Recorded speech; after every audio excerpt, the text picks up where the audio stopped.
rights advocates and welfare advocates often don't advocate for the same thing. There are a group of people which are often known as new welfarists, which is a label that they tend not to like. They would probably prefer a name like animal protectionist, who argue that we can get to rights through welfare. So that's quite a controversial claim. In terms of your general question, sociologists see social movements as claims makers.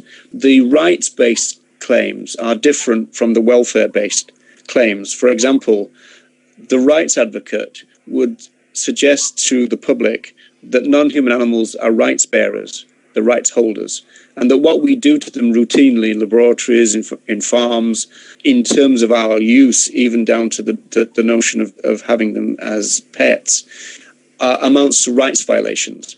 Now, that's not the same kind of language as the welfarists use. What animal welfarists tend to focus on are things like unnecessary suffering, which is the cornerstone concept of animal welfare, and the notion of cruelty.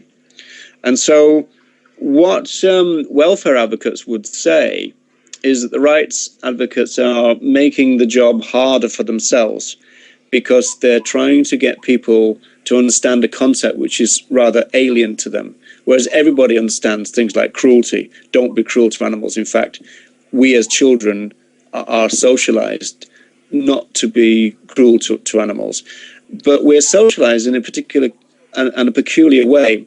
We are socialized to not be cruel, at the same time not question the idea that we can use them.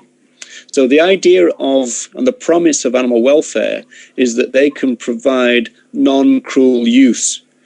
What the rights advocate does is reject all that and cut through all of that and just say, no, non-human animals are rights bearers, and what we do to them are rights violations. So that's the fundamental philosophical difference.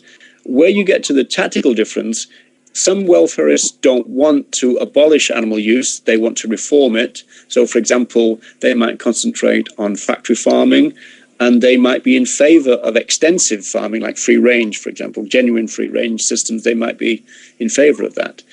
Other welfarists will talk about how they can go from one welfare reform to another and eventually get to rights.